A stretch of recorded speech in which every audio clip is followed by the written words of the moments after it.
I said, so what would you like to do? And then she told me a little bit about her life between the contractions. And she was struggling a little bit. I could feel that. And she told me she's an opera singer. And I said, maybe you should sing. And I thought, this is maybe the craziest suggestion, but maybe it helps.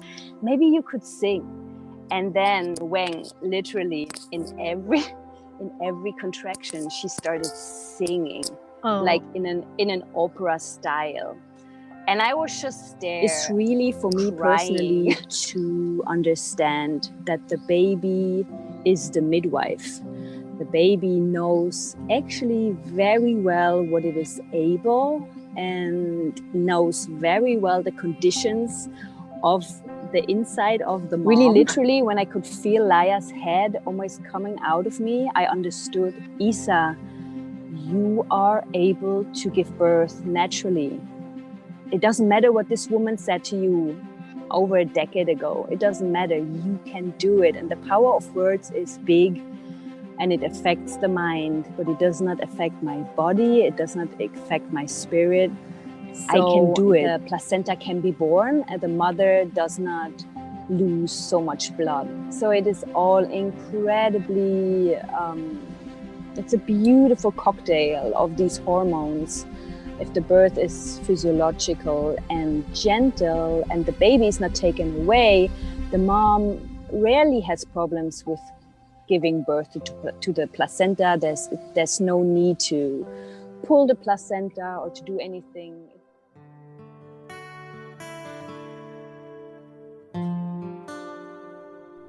Welcome to the Seed Podcast. My name is Rowena Suarez. I am your host, and I am bringing you conversations and stories about initiatives, projects, and advocacies that are giving birth to a new world. A better world, you can say. Yes, the world is crumbling and in disarray, but there is also a world that is being born. I believe that there is hope, and that in each one of us is a seed that has been planted for us to grow and nurture. We are the seeds that have been planted to transform the world. My guest for today is Isabel Grafe. She was born and raised in Germany, where there lives a very strong tradition of midwifery. After her undergraduate international diploma in social work, she pursued the 3-year education to become a midwife.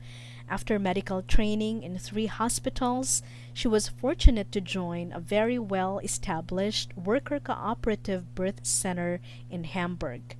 In 2009, she was exposed to indigenous traditions of birthing in Guatemala. In 2013, her wings grew wider and she started traveling.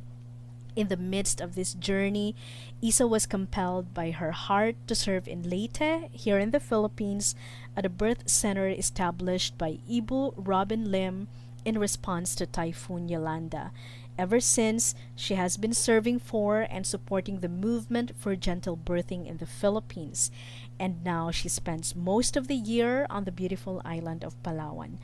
In January 31, 2019, Isa initiated herself again as a midwife by giving birth to her son, Laya, which is the Tagalog word for free.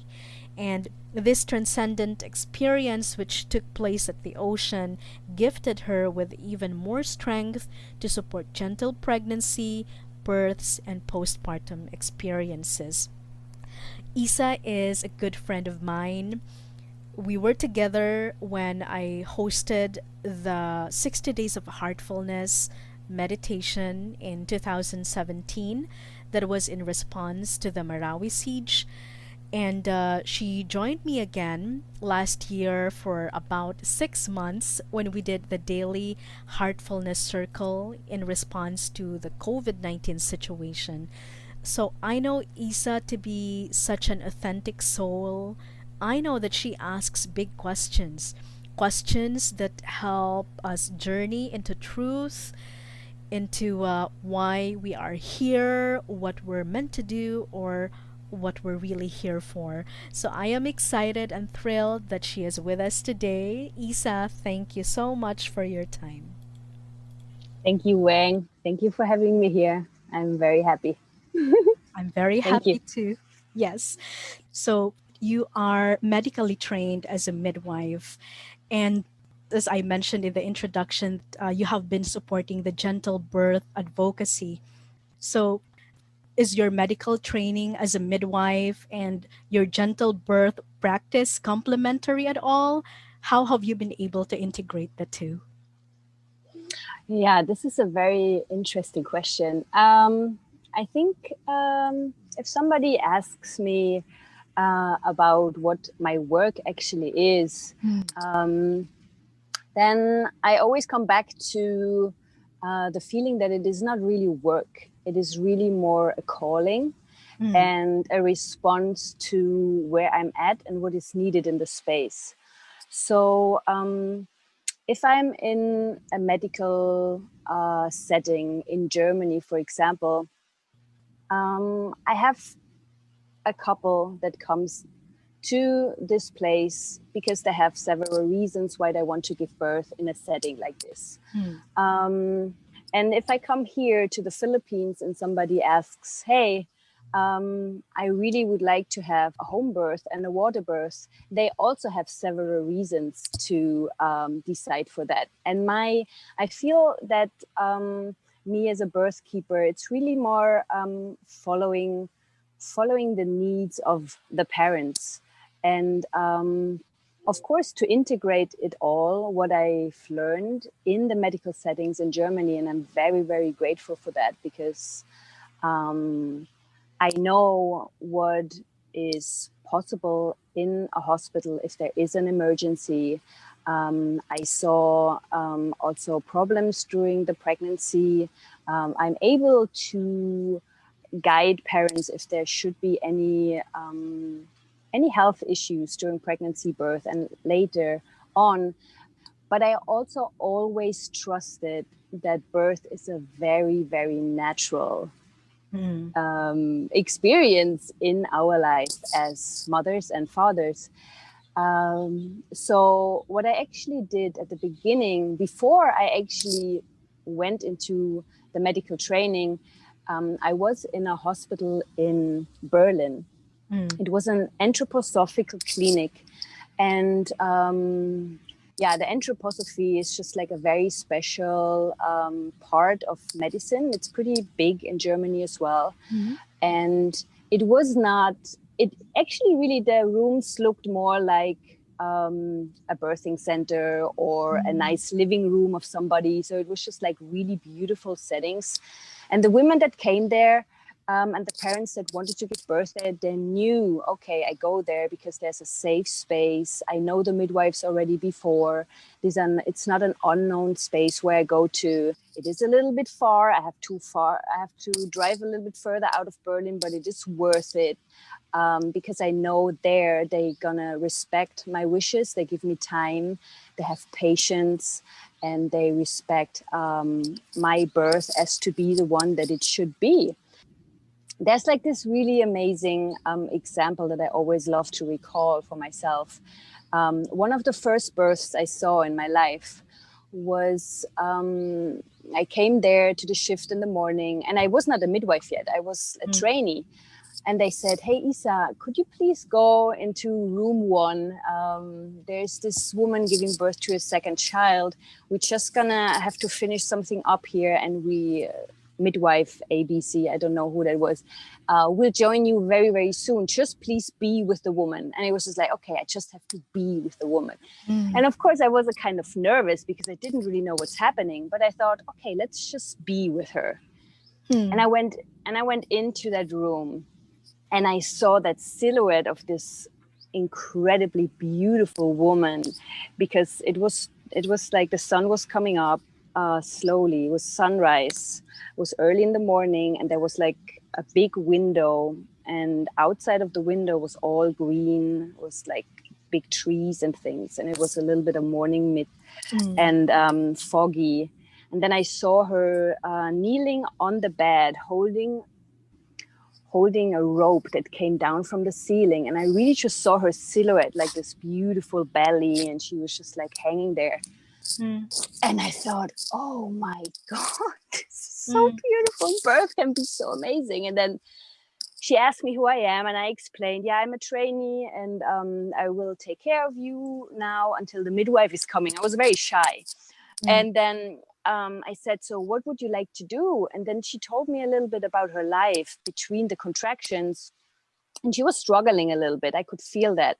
And she told me she's an opera singer. Mm. And I said, maybe you should sing.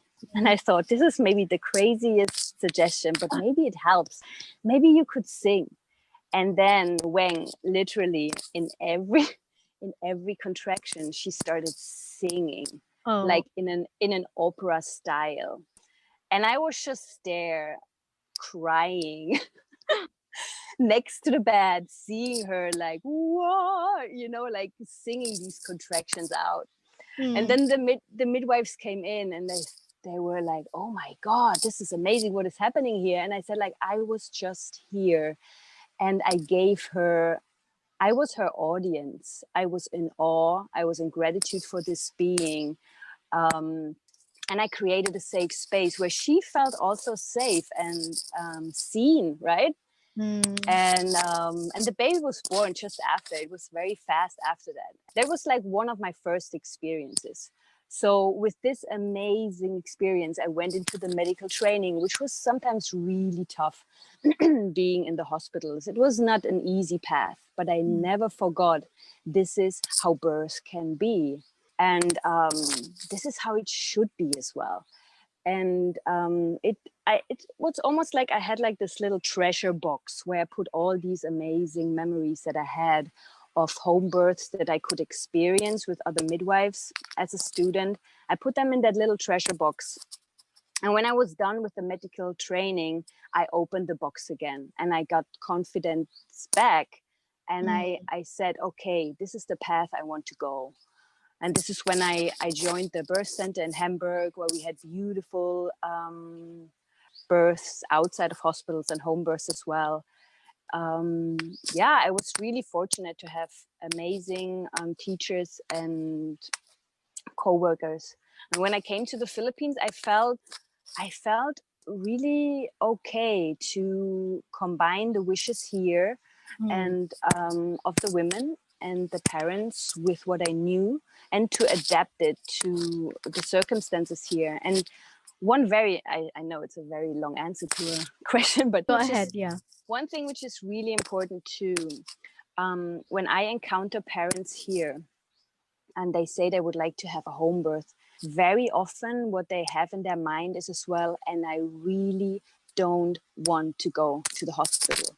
It's like an absolute no for them. And this is sometimes a little bit tricky to work with, because to have the hospital as a plan B is important.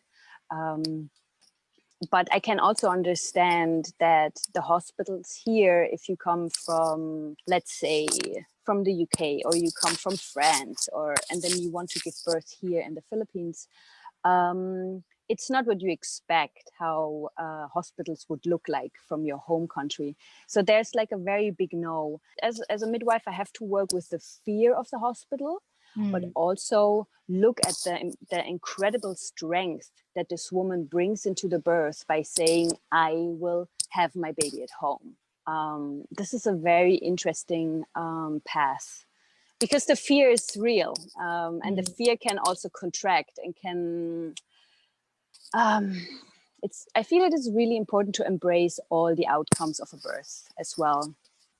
So yeah, so I see myself as a birth keeper, a baby advocate, really also like a surrenderer to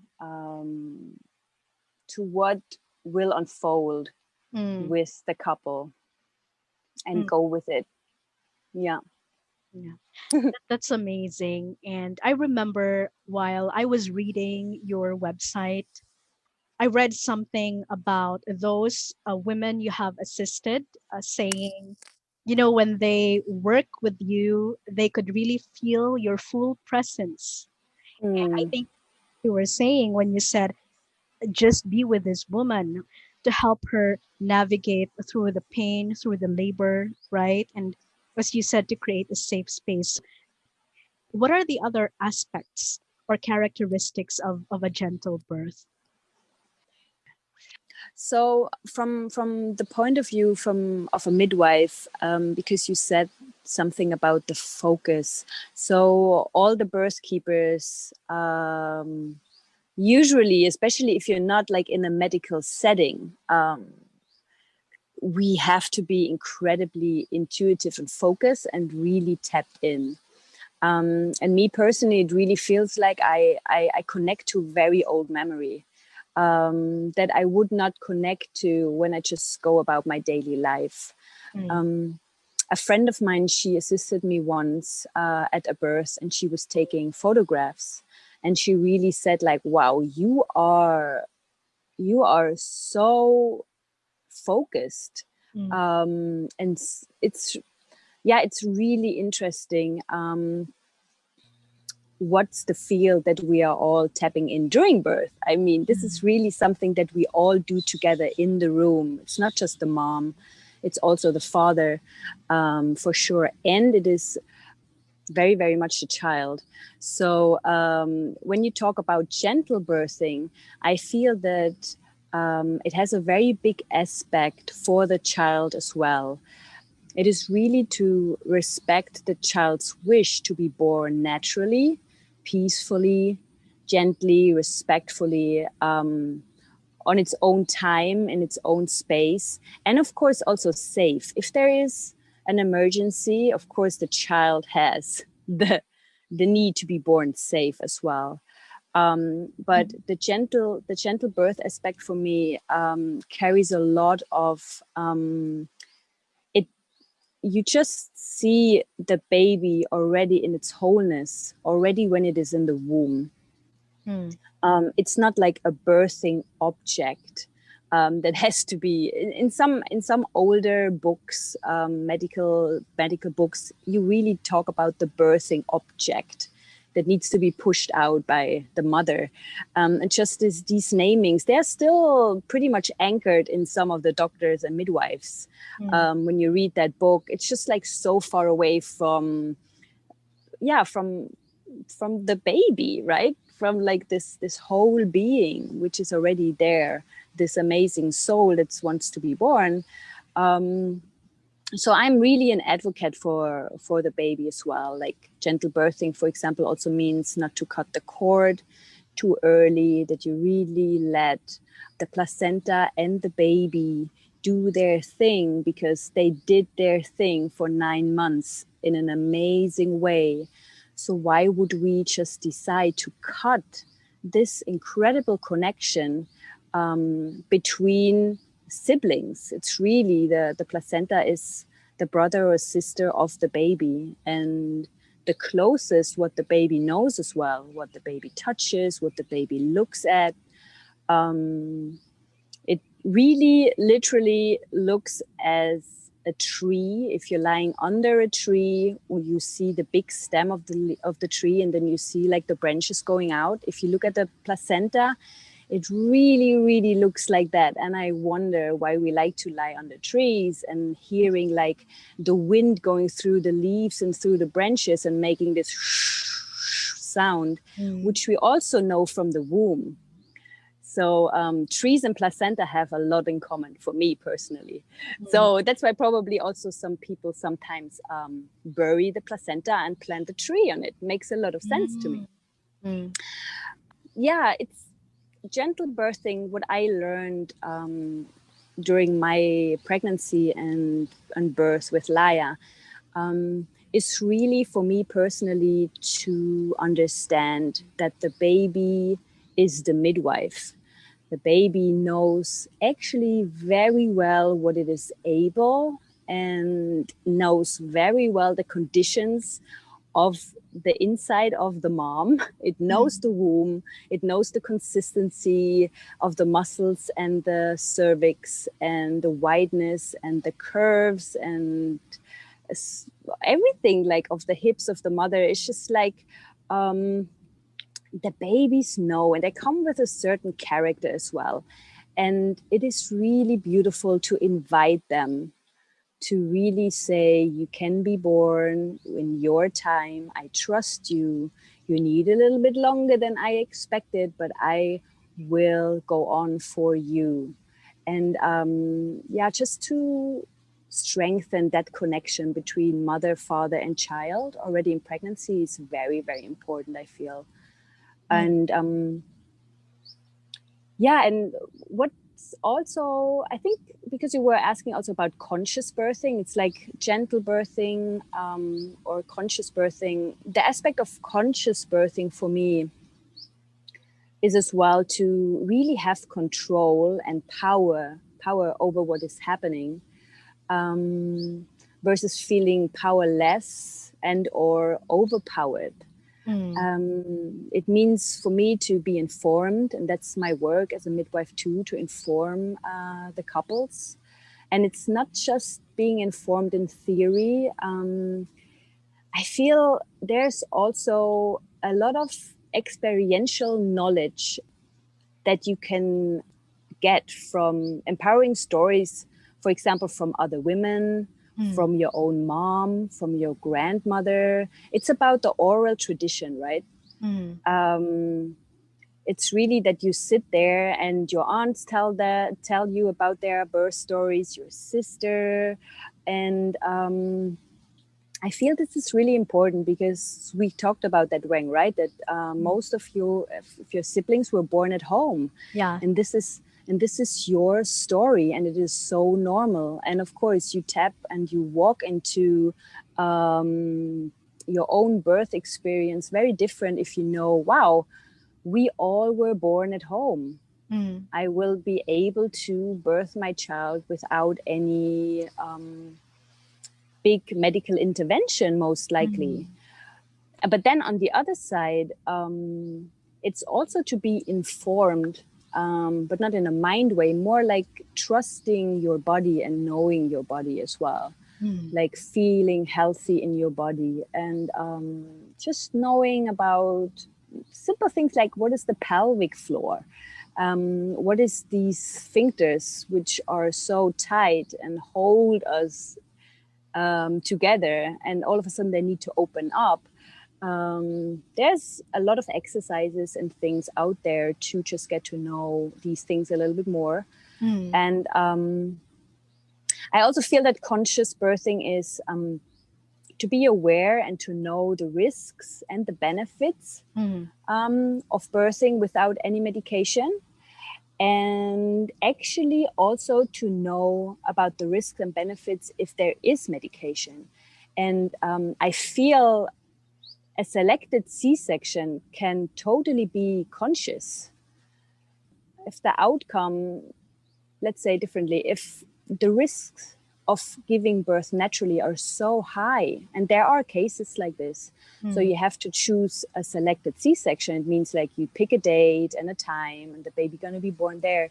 You can still have this in a very conscious way, and you can talk with your child about that, and they will understand, and they know this is the way how they have to come out.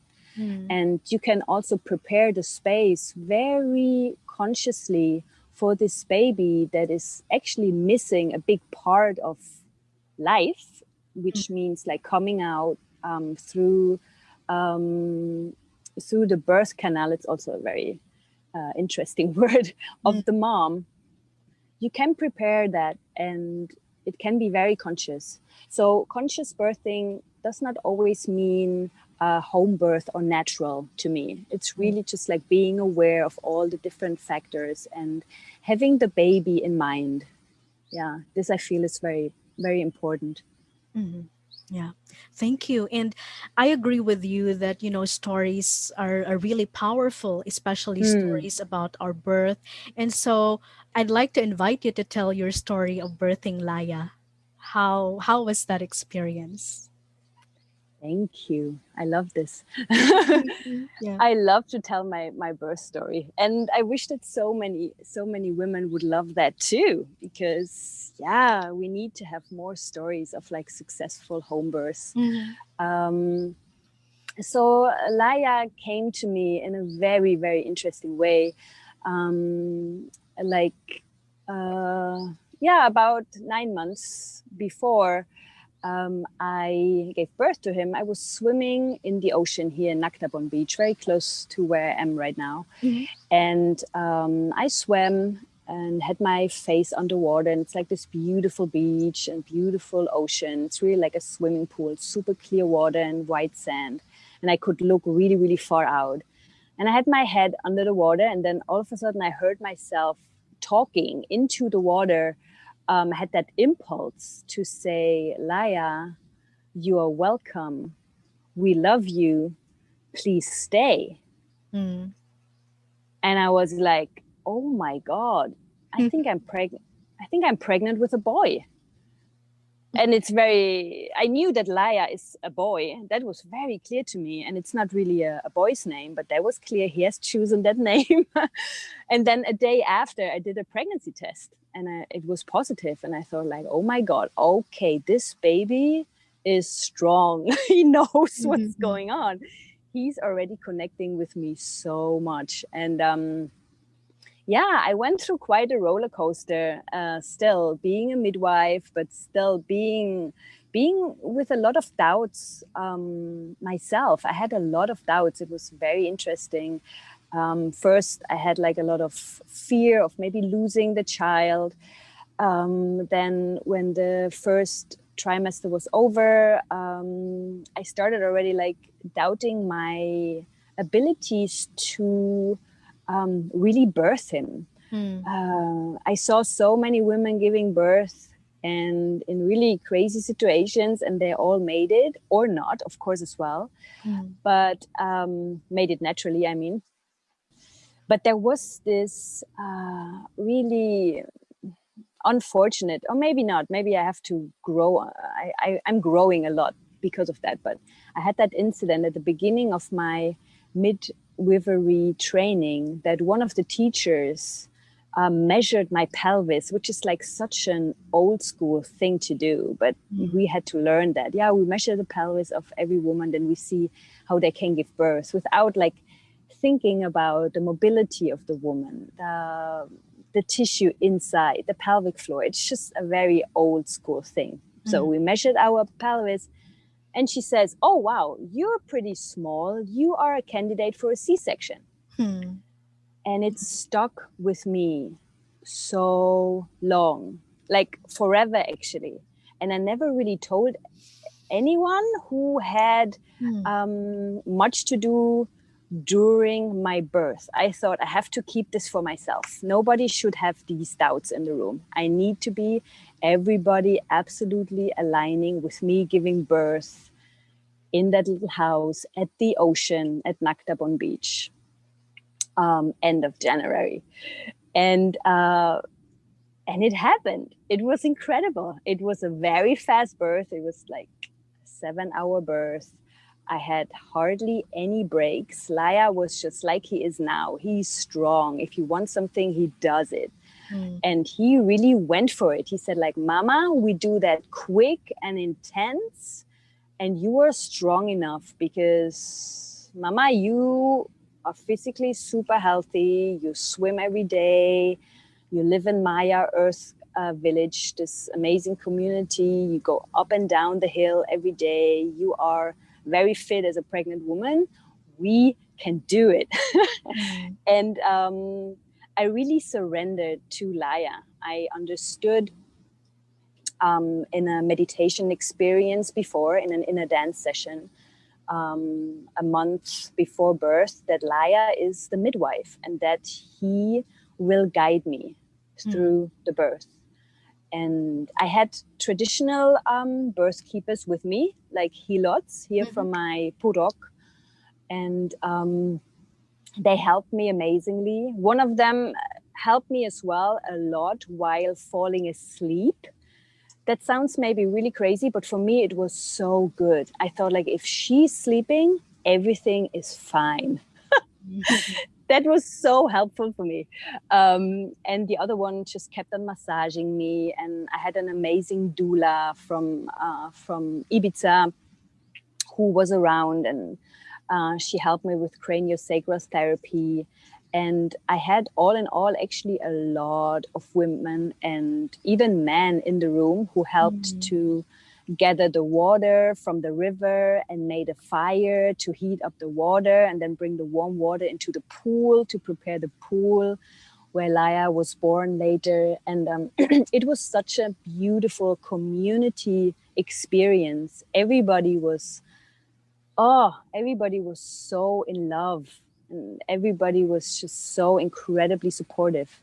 And as I said, nobody doubted me at all. There was like full on support. And really, literally, when I could feel Laya's head almost coming out of me, I understood, Isa, you are able to give birth naturally. It doesn't matter what this woman said to you over a decade ago. It doesn't matter. You can do it. And the power of words is big, and it affects the mind, but it does not affect my body. It does not affect my spirit. I can do it. And that was incredibly empowering. It was amazing. It was really, really amazing. And Laya did great. He was born. He was super fit. He nursed right away. And yeah, it was incredible. Thank you for that touching story. So earlier you mentioned about, part of the gentle birth process is not cutting the cord too soon. How long before, you had Laya's cord cut?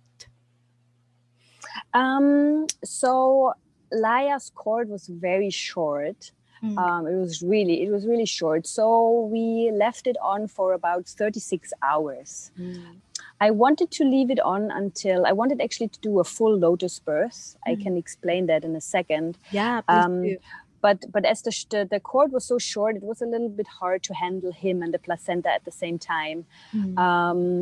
But we definitely let the placenta detach from my uterus by itself, and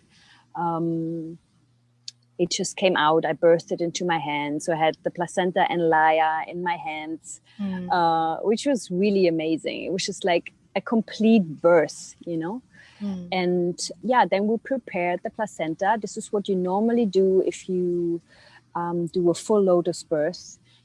You wash the placenta, you put salt on it, some essential oils, maybe some herbs like lavender or something, and put it in a little basket and just leave the placenta next to the baby until the umbilical cord would detach by itself from the belly button. And this practice is really beautiful and keeps the baby calm and does not interfere the slowly detachment from between the placenta and the baby, because it's really a team. It's like the most incredible team. And the placenta is such an amazing organ that really is there from the very first beginning of the baby, and in the absolute right moment, this organ says, okay, I did my job. It's like a mother. The placenta has so much motherly energy for me. It's like the mother in the mother. Because the placenta knows when the baby has a good oxygen level and can breathe itself, when the nitrogens are there because the baby latches on the mama's breast already. Sorry, the nutrients, not the nitrogens. The nutrients are there. And the placenta will know when the baby is safe and can be held by the mom. And then the placenta stops pumping blood to the baby and detaches from the uterus of the mom, which is actually the real detachment from the mom's body, if you want that. Because then the blood flow between mom and baby stops. And this is so touching for me. And I'm very, very happy that more and more people are into the late cord clapping. So it happens more and more in hospitals that they say, okay, we wait until there's no pulsation anymore, at least. So that means that the placenta probably detached already. And you can really see that the babies have better adaptation. They adapt better to this very new world. If they have still this motherly, beautiful support from the placenta. And there are very beautiful books out there. It's called The Forgotten Chakra from Robin Lim, this amazing midwife from Bali. Yeah, and she also talks about that there's this aura around the placenta for a really long time still, and the baby can feel it. And we know because of heart math, and it's actually science, that we have these magnetic fields around us, and the placenta still has it. And the baby is used to the vibration of the placenta. So if you take it away, something is missing. Of course, the baby can adapt and everything is new. The placenta is gone. Okay, I can adapt to that. But why not just leaving it and giving the baby a little bit of an easier transition by feeling its sibling actually. So it's a beautiful thing to do. Yeah, that's so touching. And are you aware of any I don't know, ill effects or complications because of cutting the umbilical cord too soon or separating the baby from the placenta too soon?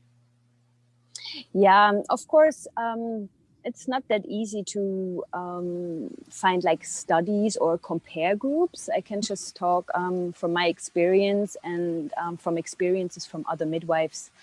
For example, during C-sections, the umbilical cord is cut right away. So it is sometimes really a tough start for a baby because they are not really, sometimes they are not prepared that they're going to be born already, that they have to come out. And then this really thick umbilical cord is cut. So there's actually so much blood in there and so much oxygen in there that actually supposed to go to the baby, and they cut it.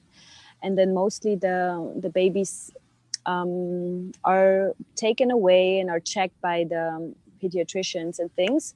And if you would just compare it, and then sometimes they really need support. They need a little bit of oxygen. They need more stimulation because you need to understand that the body of the baby, like the heart and lungs, there are so many shifts just by the first breath that they take, like vessels close and open and the blood flows in different directions. And it's like incredible what the baby has to do in the first minutes of life. It's really, really, really intense.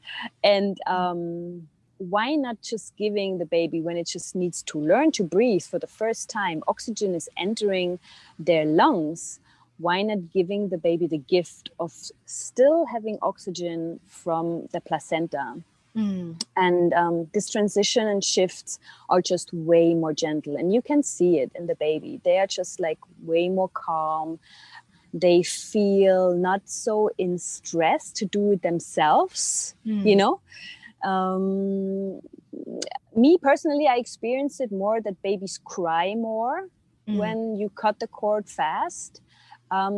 It comes probably also from the stress to, I need to breathe, more. And I don't know. It's a feeling of, wow, I have to do it myself now.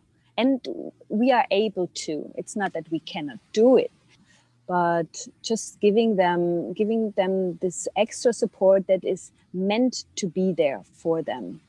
So it's almost like we steal a little bit of this support from them by this technique. And I don't know why it's always about who's cutting the cord and who is this, and we have to cut the cord. It seems to be something very, very important, while you can actually just wait. It's interesting. Yeah. And what about the mothers? What are the I don't know, either the negative effects or the benefits of just letting the cord fall off naturally when it's ready or when it's time? Yeah, so what I always feel is that if you don't cut the cord, um, the baby is with the mom. The baby cannot be brought anywhere. Mm. So straight after birth, when the baby is born, the cord normally is as long as the baby can easily lie on the breast of the mom and can nurse. Wow. Laya's was a little bit short, but he still could reach my breast, so It he could was drink. designed to be like that. It was absolutely designed. It's not 5 meter long, so they can bring the baby to weigh it or to wash it. No, it's really just about, I don't know, 50, 75 centimeter maybe long in average. Maybe sometimes shorter, less with Laya. And then the baby can nurse, and it's still this feeling of, you are my child, you are here. You can have all the microbes on my skin because you're naked, and you can just like get all these amazing microbiome that I have on my skin, and your immune system gonna react to that. So the mom gives the baby a lot, right? And the Yeah. baby also, the baby absolutely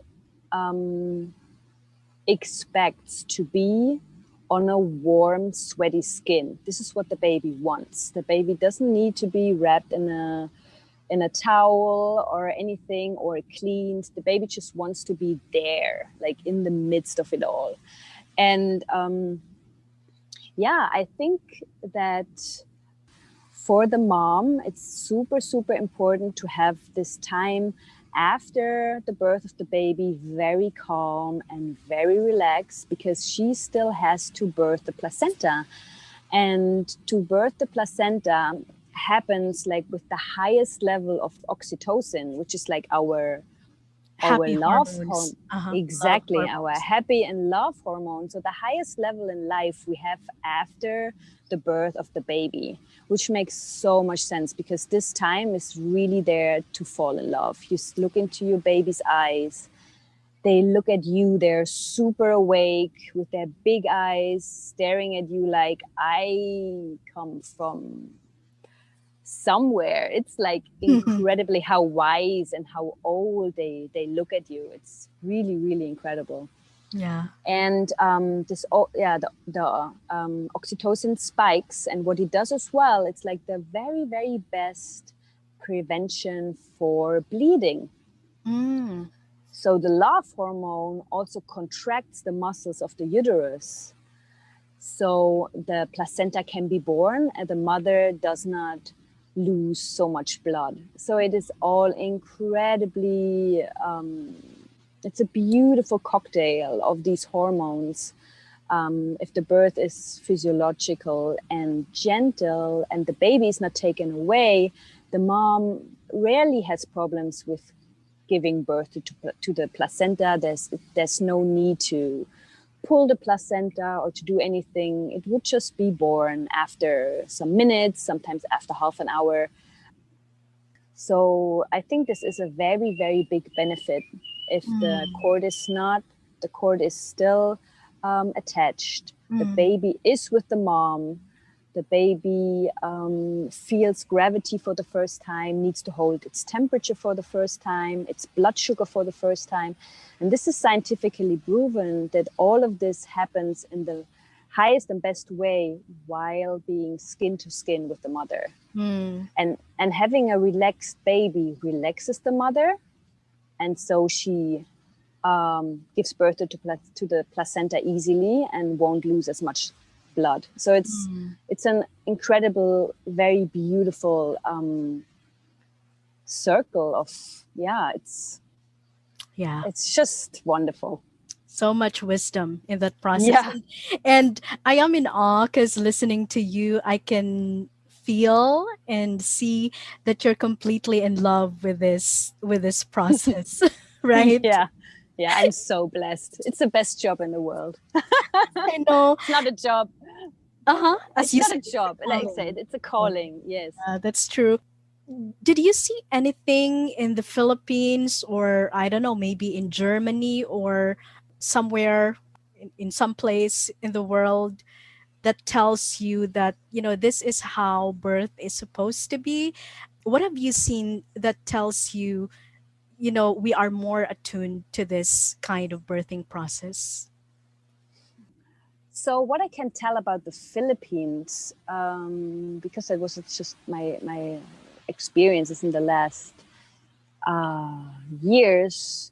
Of course, there were also American women, Australian women who gave birth with me, but I want to talk a little bit about the Filipinas because it's very special for me.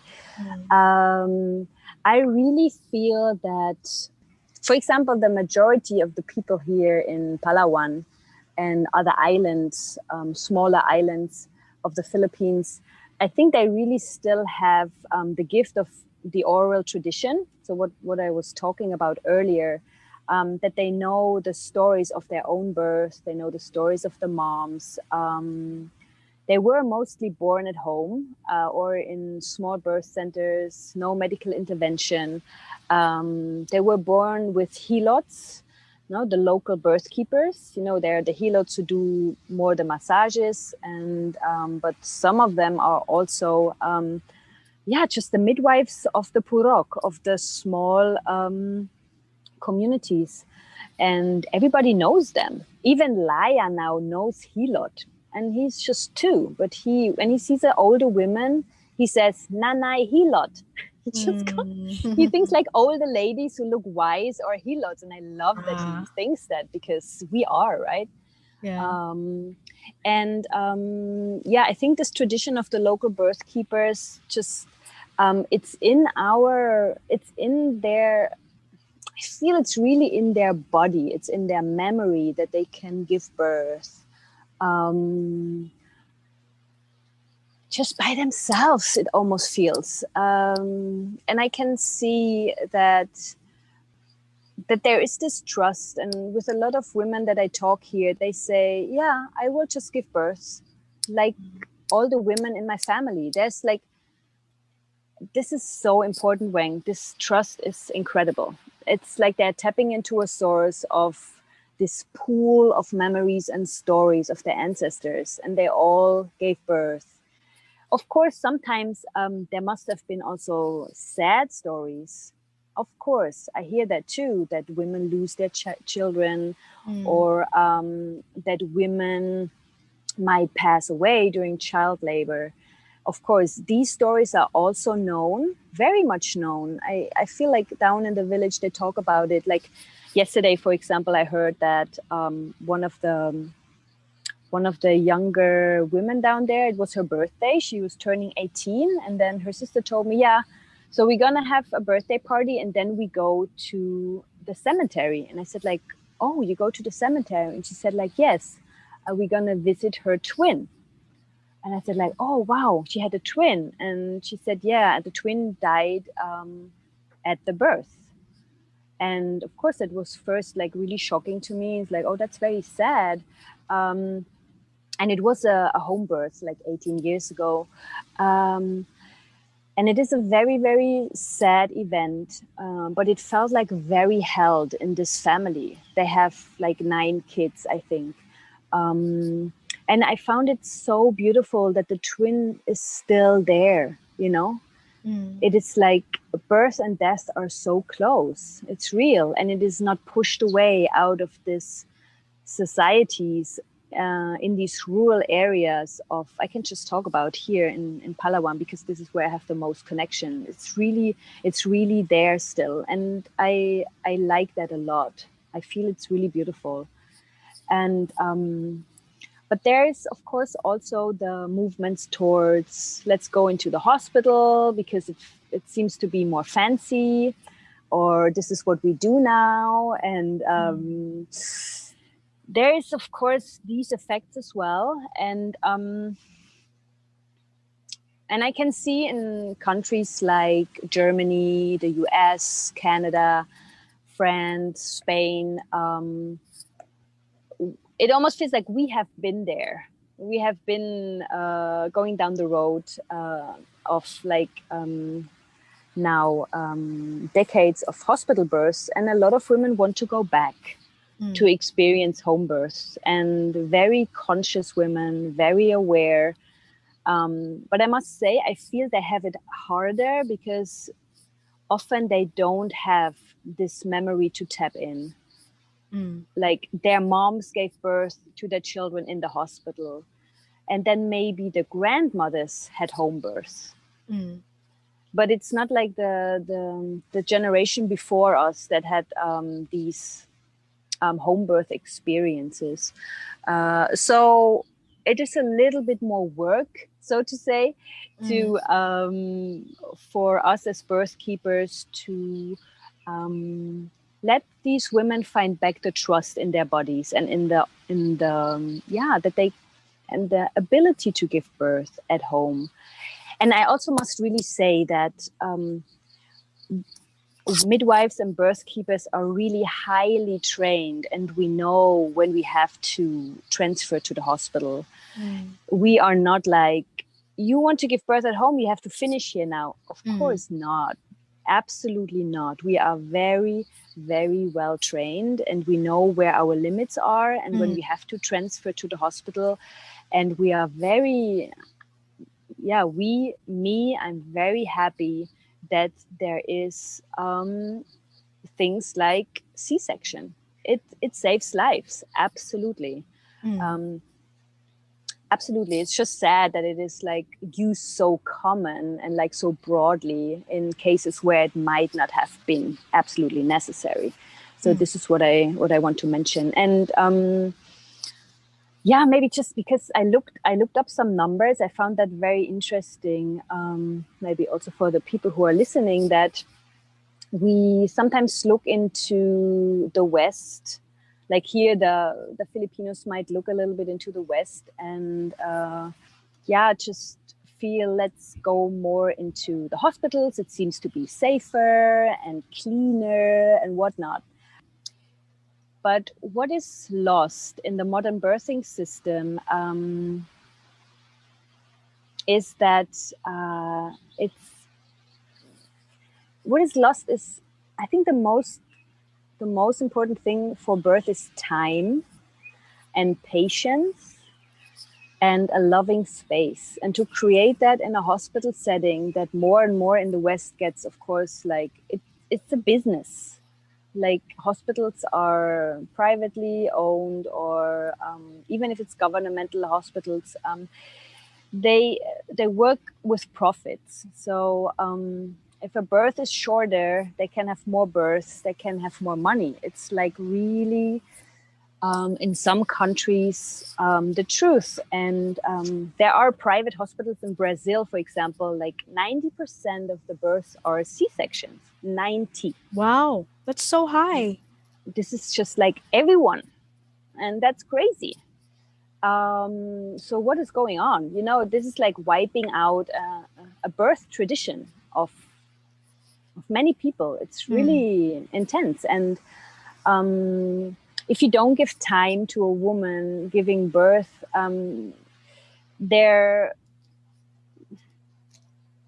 the baby needs its own time. We have to respect the time of the child, and also the time of the woman by having the transit to the hospital. You need to adapt to all these new faces, all these new people.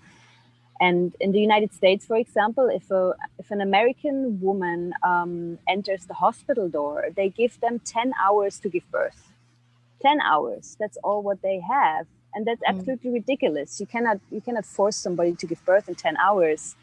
Where does this number actually come from? And I looked up a number. It's from 2017. So sorry that it's a little bit older, but it is so striking that it's still very relevant. They say that, for example, the US was has the worst mother and newborn health outcome compared to other developed countries. They call it the most dangerous place to give birth in the developed world. There is numbers that they have. In 2017, they had 1,060 deaths of women, and compared to Germany, they had 60 per year. So there's 1,000 people more of course, it's a bigger country, but that doesn't even count that much, because what happens is that in the US they don't have midwives anymore. They kick them out of their hospitals, more or less, and the midwife is the professional and the specialist for birth physiology. And here in the Philippines, it's really strong. The midwives have a very good education, and they're very, very knowledgeable. And in the countries where they kicked out the midwives and gave everything into the hand of the experts for pathology, which is the doctors, there the risks and the interventions and the mortality rates actually go up.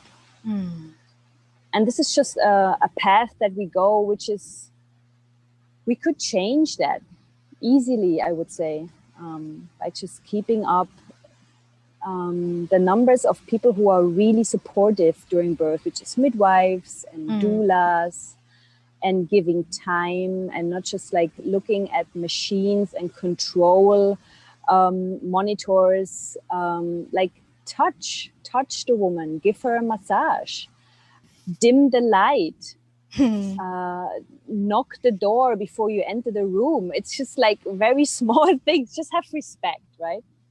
Yeah. Yeah. Oh my God, I could go on and on. Yeah, and I remember two stories that I know that's related to what you were sharing. One is there's this friend of mine who I thought gave birth at home. And when we met and we talked about it, she said, no, it wasn't at home. She said it was a good thing that her OB agreed to turn off the lights at a room in the hospital Yes. and allowed her to just light a candle or something while she was giving birth. And she said that, and she had essential oils, and she said that really Yes. helped me relax and really ease into the labor process. And Amazing. yeah. And the other story was something that I read a few days ago. I don't know if you know Rica Peralejo. She's a known celebrity in the Philippines. Well, used to be celebrity. And I learned that she gave birth through C-section for her first child. And then for the second child, she had a successful VBAC, which is Yes. vaginal birth after C-section. And so some people were criticizing her, saying, what she did was very risky, very dangerous, that the baby could have probably suffered from sepsis, or that the baby could have choked. And so she said, she described something that you were describing about conscious birthing. And she said she didn't originally plan to give birth at home, but as she continued talking to her OB, to her doula, later on they evaluated that she is capable of giving birth at home because of the preparation that she has done. And so she said that Amazing. it was not something that was not an informed choice. And I think that it's very empowering, because I don't really hear stories about women who had C-section and were finally able to give birth through a natural process. So yeah, stories like that are really very empowering. And I agree with you. I also wish that more women will really talk about their birthing experiences. It's just Yes. empowering. Yes. So my friend whom I gonna have the birthing retreat, I gonna tell you more about this later. Very excited. I gonna have the birthing retreat with. She had a C-section with the first child, actually a very traumatic hospital birth. And then a successful VBAC water birth at home with the second, another successful water birth with the third, and now she's pregnant with her fourth child, and she's planning another water birth. So it is all possible. It is really, really possible. And I'm so glad for doctors and midwives who are saying you can still have a normal birth. And it's so amazing. I'm so, so glad. Yes, beautiful. Yeah. Isa, how does something like that become possible? I mean, what we hear is if you've had C-section it has to be C-section for the next birthing. What makes it possible, and maybe what kind of preparations do women and couples, of course, need to do? Because I believe that the men also have a role there. So maybe you can share some words to those who are making some choices around that. Yeah. So if you had a C-section and then after a year or 1.5 years, the scar normally is completely healed, and then if you can just start like from new. It really sounds like that. Especially if the C-section of your first child was not an elective C-section, like we say the date, you didn't have any contractions, we're going to take the baby out 2 weeks before the due date or something like this. If you have been in labor and just at the end of the birth, they say the baby is not really going deeper, or you're having labors in such a long time now, we're going to do a C-section. This actually makes it very, very likely that for the first birth, you're going to have a very simple vaginal birth because your body was almost there. Your body will open up, the hormones in your body will just like work faster and more aligned. So the second, third, fourth birth can be very normal, successful home births or vaginal births. Of course, there are risks. There are always risks. We need to be very clear. There are always risks, and there are always risks when you have a C-section. It's a major surgery. Yeah. A C-section is not. It's not just how to say it. C-section is for emergencies, and I feel it should be there, available for every woman for emergencies. But it is giving to just some people too much, and then women who would maybe need it, like in rural areas, they don't have it. So this is just like an unfairness that I see. It's giving like the C-section topic is a really big one. But yeah, all that I just want to say is that if you're healthy and you prepare yourself, like this woman you were talking about, it is absolutely possible to go that path. And the midwife will be trained to have a very, very good eye on you in case there would be any rupture or anything that has something to do with pathology.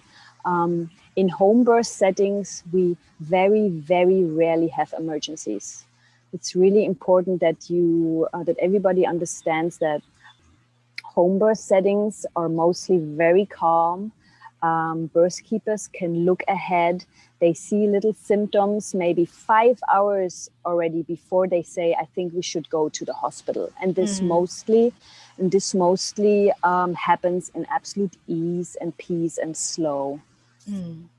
It's very often a decision that is made between the midwife and the couple, and the partner is very important in that as well. I'm very happy to talk about the partner later on. But it's mostly a decision that is made that we say, hey, maybe we should get help from the hospital. And then we drive slowly to the hospital. Very rarely, as I said, an emergency. So very different from what we see in the media. So what I would say, what I would tell expectant parents is like, watch beautiful home birth stories instead of any other thing which is out there on Google, or like emergency birth, C-section, whatever is out there.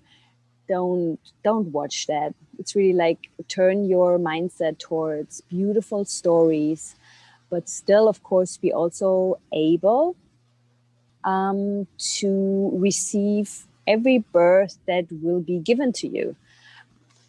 I think the openness is very important too, and connect with the child, connect very deeply with the child. There are beautiful things that are out there. There's theta healing, there's inner dance, Watsu.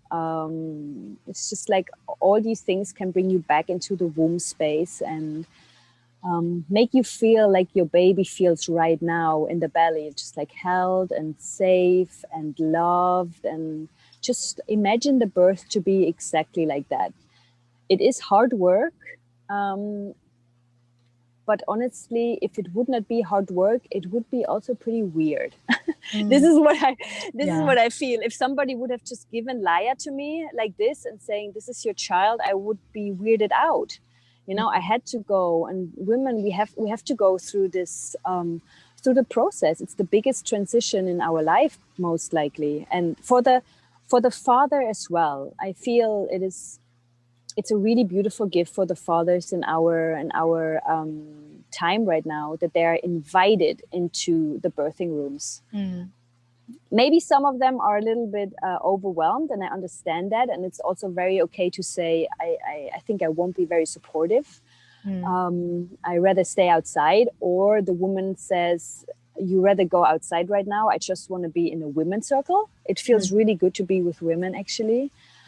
For most women, it's I always feel that women should have like an invitation list for who is allowed in the birthing room, because it is something so sacred and so unique.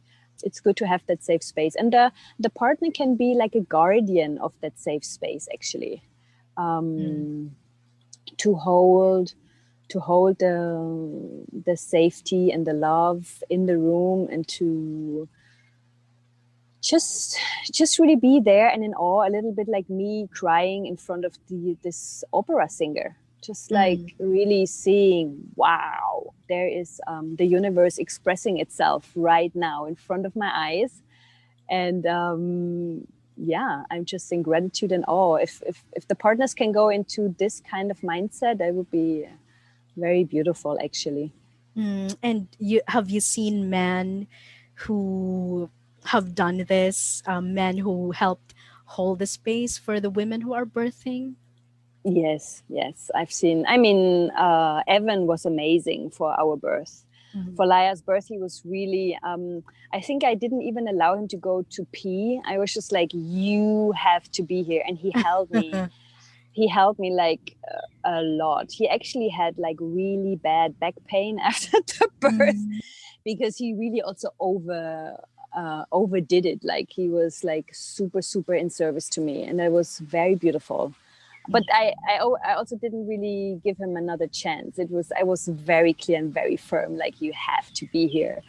And he did it. And that's great. Like, let everybody be in service during the birth of a woman, because she's really the queen. She needs to be, she's just doing an incredible job, and she needs to be respected in that, really respected, and also respected in all her expressions.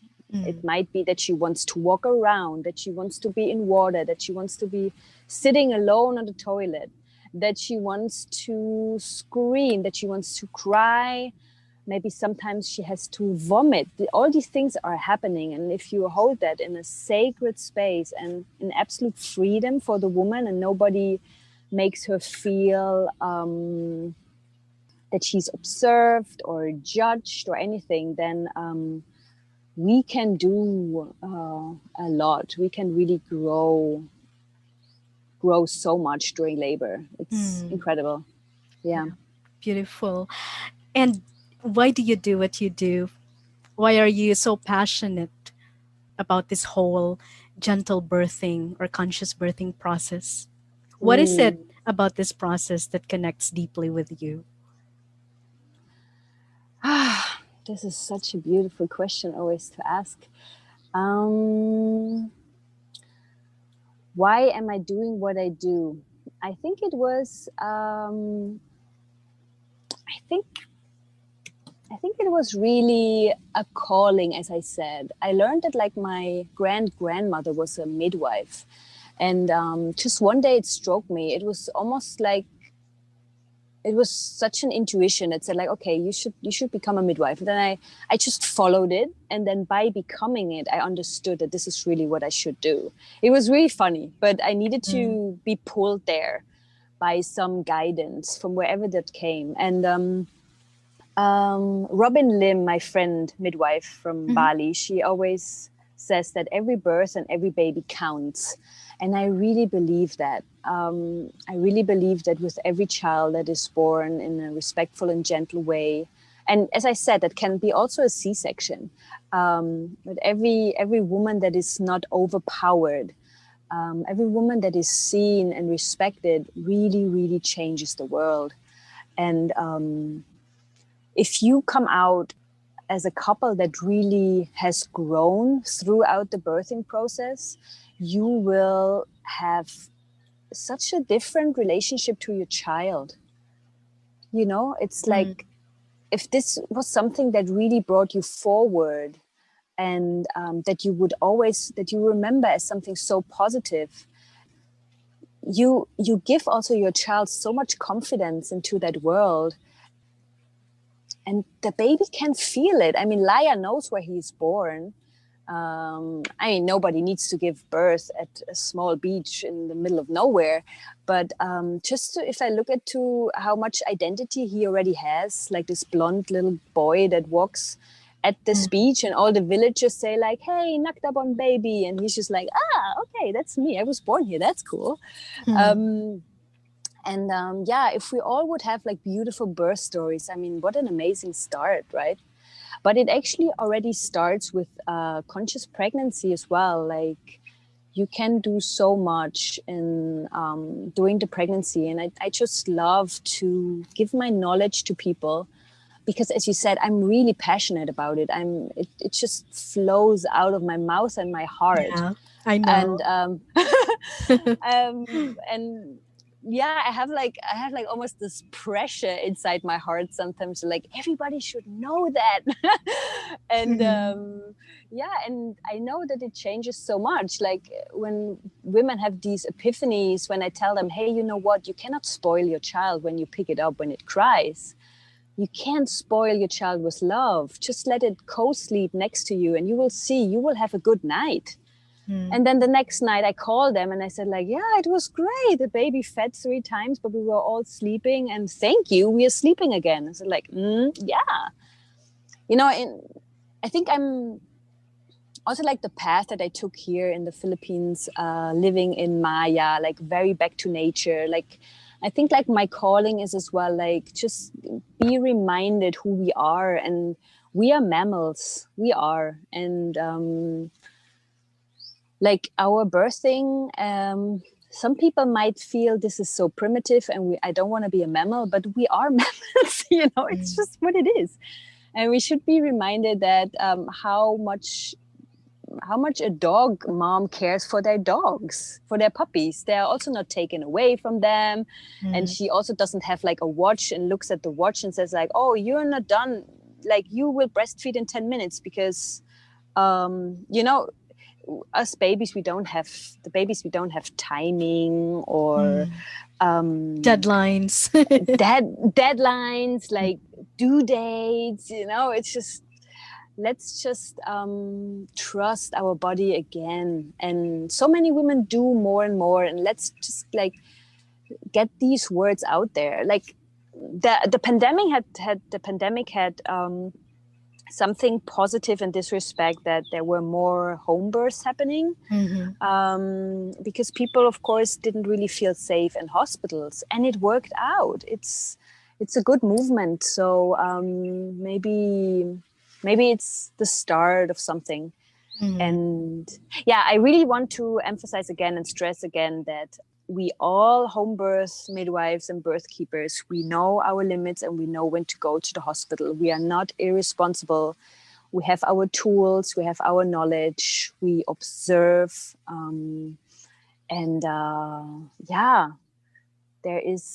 We are not just coming with some towels and a scissor or something. I don't know what sometimes the picture is of a home birth midwife, but it's like such a highly transformative process, and to give birth consciously and informed and aligned with the needs of the mother, the child, and the father is just I'm so blessed to be part of that. And yeah, You I know, think We are so in sync, as you mentioned the word transformative.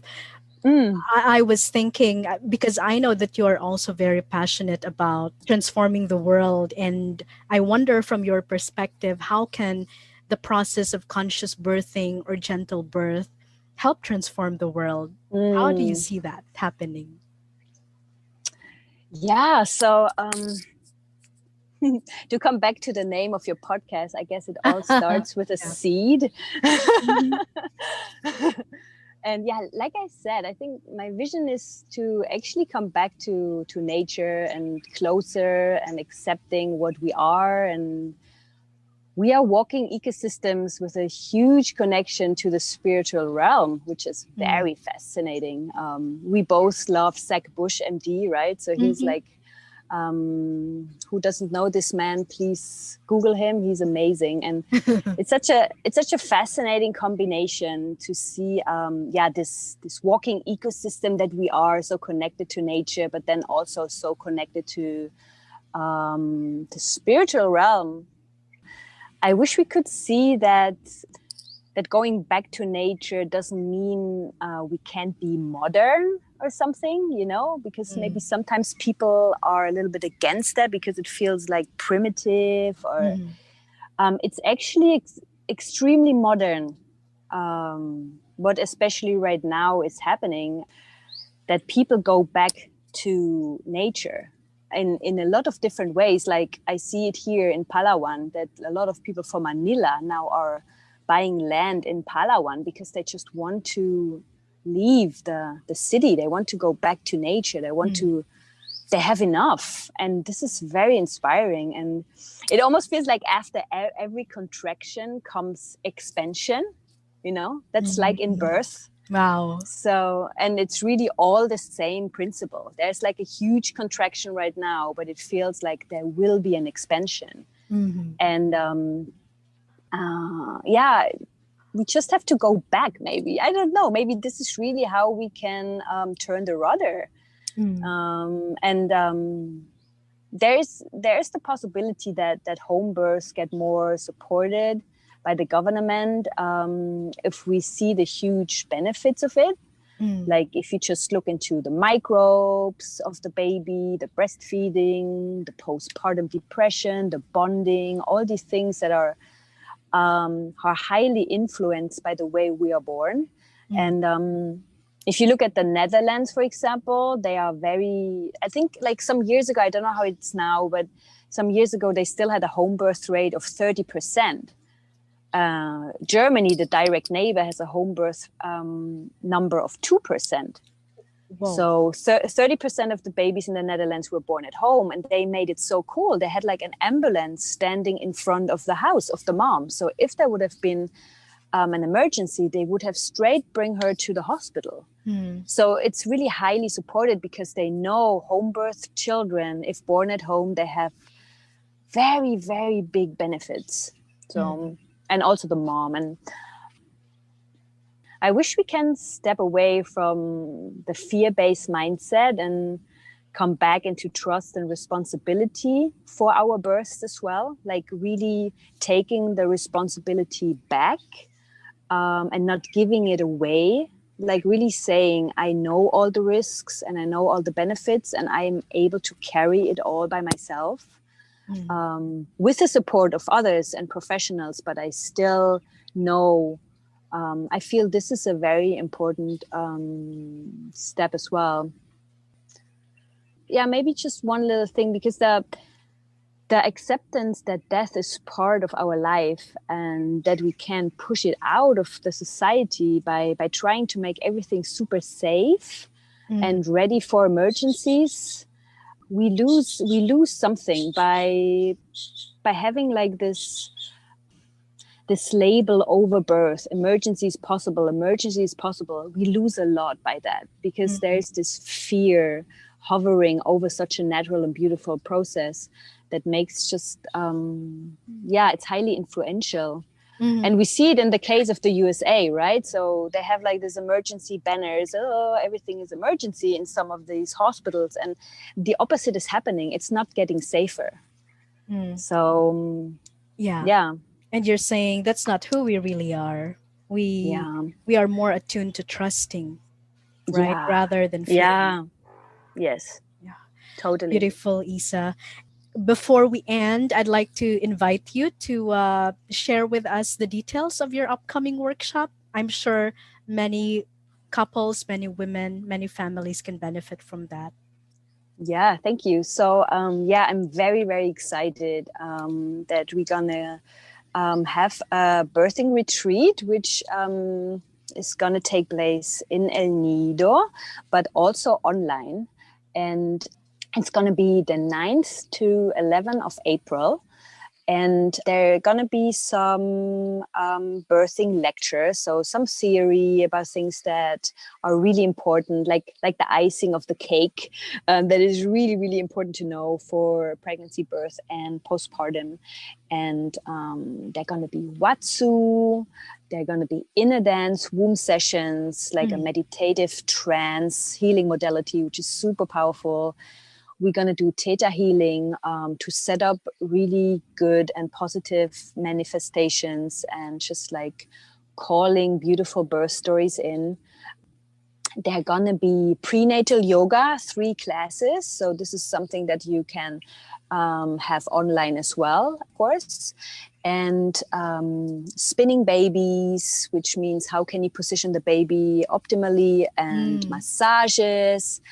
We're gonna have a mother and baby blessing at the end with a photo shoot. Like a friend of ours is a photographer, and she will shoot some beautiful pictures. And yeah, parts of it are available online, and you can find out more on my website, which is www.yourmidwifehour.com, or write me an email. It's yourmidwifehour@gmail.com.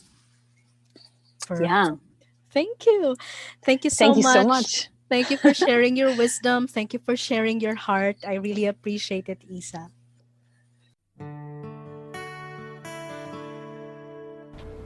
Thank you for listening to today's episode. I hope you enjoyed it. If you find this valuable, don't forget to hit subscribe or follow.